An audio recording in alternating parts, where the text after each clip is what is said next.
Alright people, today I'm going to give you some of the reasons why the economy of this country is not good, and it has not been good for a long time, and it will not be good if people continue doing the things that they do. Now what happened now is a situation where anytime you speak they will ask you, it is a normal thought pattern in people to say, okay, they're talking about problems but they're not bringing solutions. I'm not bringing solutions, that's not my job.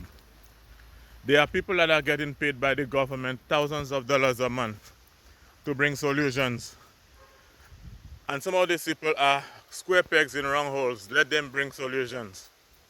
There are people that are moving around asking people to vote in elections every 5 years. Call these people to give solutions. That is not my job. But today I'm going to give you some of the reasons why the economy of this country is not good and it is not going to get better. One of the main reasons why the economy of St. Lucia is not good and is not going to get better unless the thinking pattern change is because the governments, successive governments, have been stealing or misappropriating monies generated by farmers and farming to give to the tourism industry, or they take in money that belong to the state to appropriate again to the tourism sector. So listen to the flow and you will see what is going on and what I'm talking about. Most of you people in this country, most of the people in this country were not born yet. But there was a time when Compton was Prime Minister, we were still going to school. And there is something called a banana levy, where they took some millions of dollars from some fund that the banana farmers had. And they used that money without the authorization, without the permission of banana farmers. And they used this money to construct roads in places where there were no farms. They used these monies to construct roads even in places where for hotel business, hotel to benefit, and other places. So this was millions of dollars that they took away from farmers, from the farmers' pot, and put into roads to benefit tourism. These monies were never paid back. So that's one of the things. They steal from farmers to give to that tourism, that same tourism god that they have here. The other thing is, this same tourism again, where you have these hotels, or some of them, owing taxes. So what happened is, in the first place, these hotels have been given generous. They give them concessions even to purchase materials to construct their hotels. Concessions for their wine purchase. So give them a big break on wine and other things so that they can make their profit. And when it is time for these people to pay the government back, these same prime ministers that we have try to protect these people so that they do not pay that money back. We have an example where one hotel owed $24 million and they refused to pay. And in some cases where what we have seen in the Caribbean is when the prime ministers get serious and demand that these guys pay back, what these same fellows do is, these hotel owners, they will use this same money against you to get you out of government. These ministers and these prime ministers need to realize that these hotel people are just there to make money, especially the ones coming from overseas. And so for that reason, you must not give these people the permission to have too many hotel chains in your country, because they're going to use that power that you give them to get you out of office. So I've shown you two ways where they take money from farmers to reinforce the tourism sector. They take your own tax money to reinforce tourism. But when it is time for the tourism industry and the government itself to pay back to farmers what they have taken. It's always a problem. So what we have now is a situation where this, what has these hotels really done in terms of building infrastructure for this country? There's this company called Hess Oil. When Hess Oil established itself in this country, Hess Oil built schools to strengthen the human resources in the country. What are these hotels doing? Than just taking all the money from the country, even when they owe the government, some of them refuse to pay. And if the government want money, their monies, they will try to fire workers.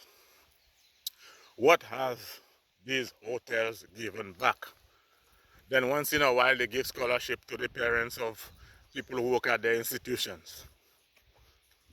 So the farmers are given to these hotels. What is these hotels giving back? Show me one school that the hotel industry have built in the country. Show me one highway that hotel people have built in this country. But I can show you roads that farmers' money have built in this country. Now, let's go to the governments now. For all these monies that they misappropriated from the farming sector to give these tourist people,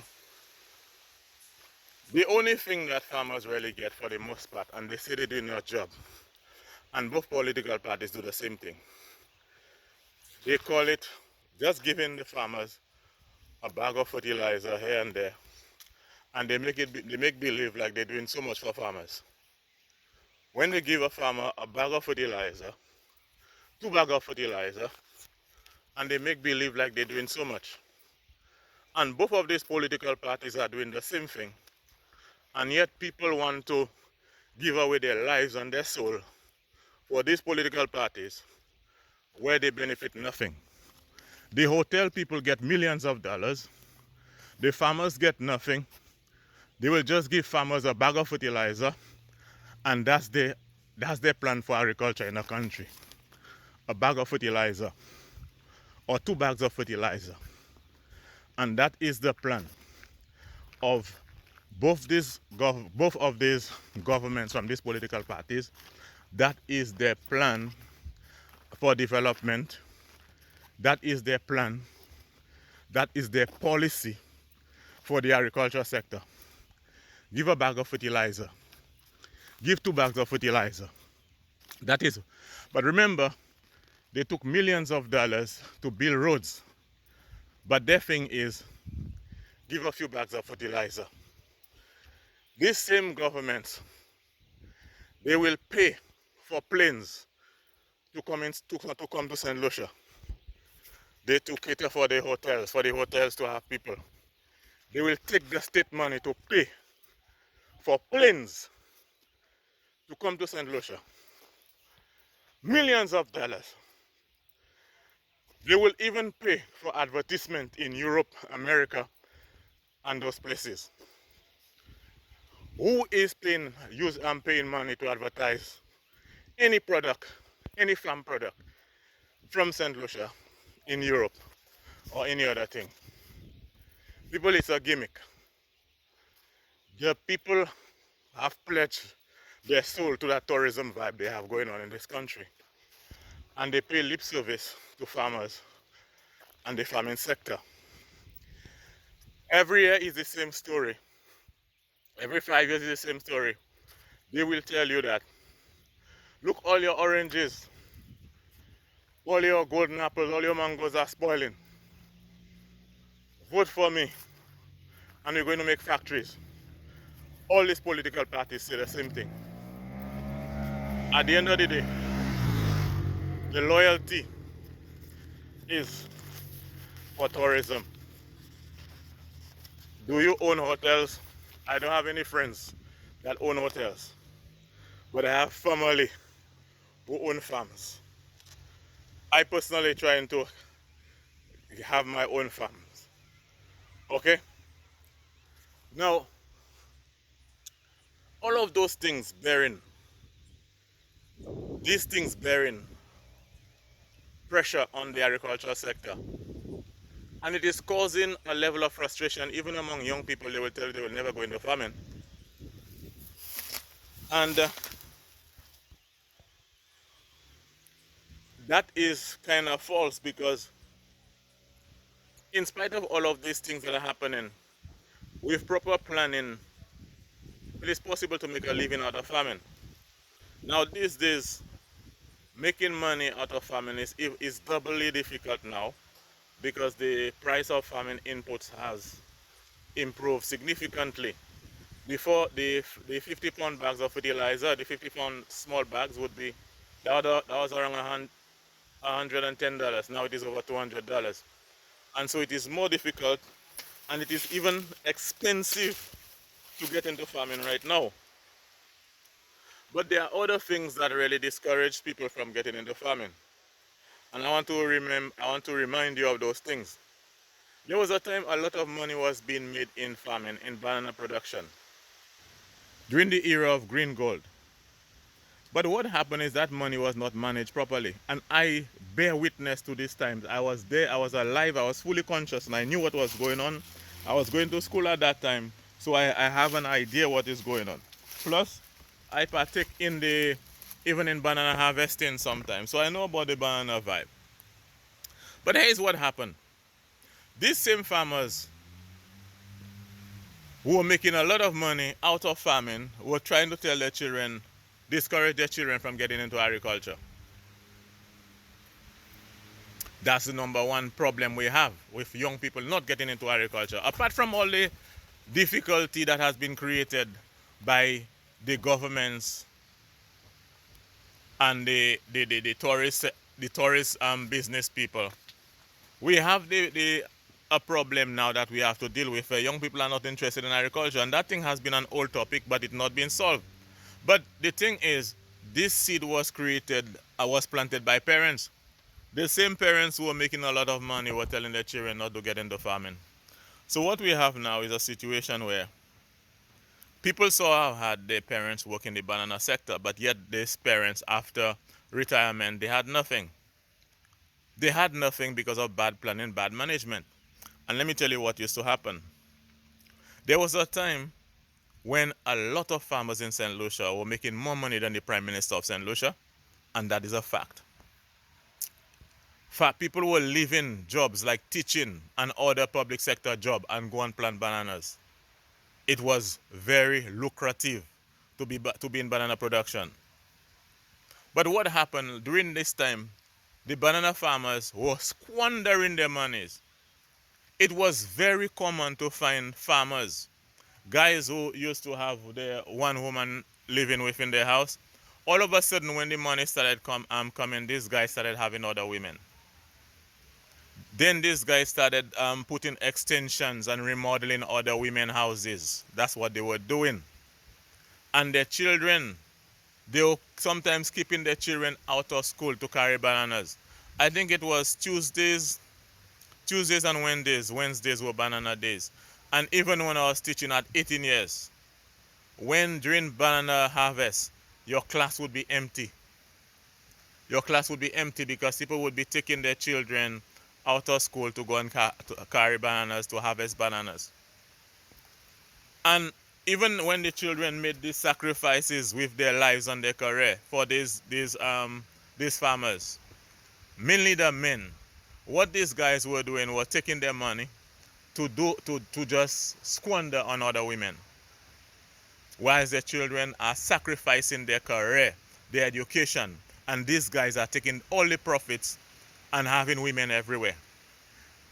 So even when we were going to school in Castries, on Fridays, all these restaurants in Castries would be happy. There would be a lot of farmers. These guys were buying like tables.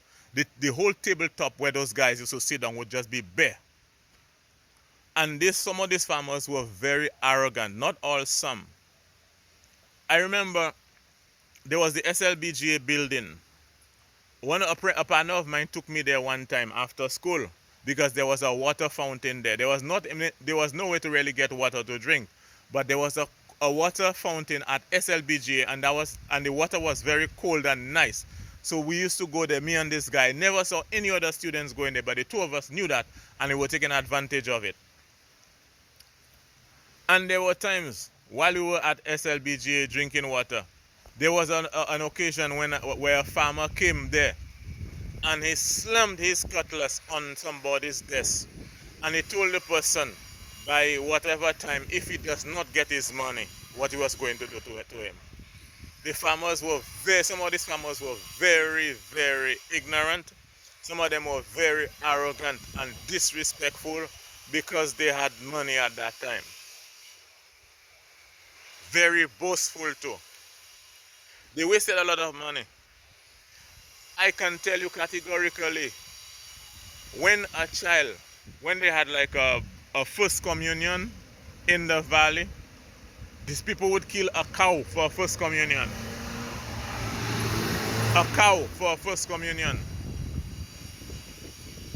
And everything was a grand affair because the money was there. But the money that they were making were not put into good use. There was not the thought to, let me buy a piece of land and put some apartments or whatever to rent so that when I retire I can eat from that. There was never those kind of things. It was just men, a lot of them, having a lot of women and remodeling other women houses. And sometimes the lady that was there with them would get nothing. That's what these guys were doing. So, bagan sa fe?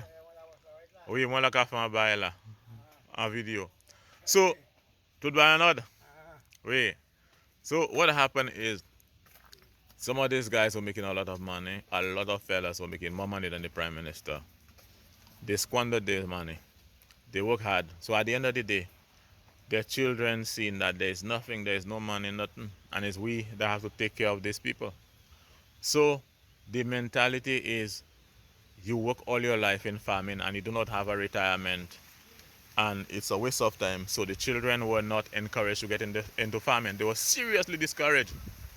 Why? Because these men, some of the men, not all, these guys mismanage the funds, spend the money, lavish the money on women. Some of these women that would never want them man do, that's where they were going and spend their money. At the end of the day, it gave famine a bad name. So these are the problems that have compounded really. That's some of the real essence. Now, there have been dishonesty among farmers too. Widespread corruption in the banana industry. People getting paid for nothing, not realizing that the money was coming from the same banana industry. Falsifying banana weights and all of those things. All of those things contributed. But young people need to realize that the idea and the mentality that they have, some of them have, that make them not wanting to get into farming, has a lot to do with the mismanagement of funds by their forefathers. Their forefathers made a lot of money from farming, but in some cases there was a gross mismanagement, wasting of sweat and funds. And so now the perception to farming is very dismal, very bad perception. And so that thing has to change. That thing need to change, and there need to be more talk on those things, because if we continue to have these farmland abandoned, it is going to bring more poverty in the country. So, in closing, if the farming industry cannot be fixed, the economy of St. Lucia will not be good. And I have itemized to you the reasons why the economy of the country is not going to do well, because of the fact that farming is down. And I showed you the principal reason why farming and agriculture is affected by both government involvement and the tourism sector, the owners of the hoteliers, how they have mismanaged the funds of the country in favor of tourism, taking farmers' money to build roads for hotels, whereas the hotels do nothing really for the country. They say they provide jobs, okay. But show me one building, one hospital, one school, one road that has been done by the hotel industry in this country. And I want the young people to understand the frustration or the mentality that agriculture is not profitable. It is not true. There was a time a lot of farmers in the country were making more money than the Prime Minister. There were a lot of civil servants who left teaching and things like that and went on to farming, and they made a lot of money. Farming was productive, it was profitable, and it can still be profitable. One of the things that is affecting us now is the mentality that has to change. But keep the fire burning.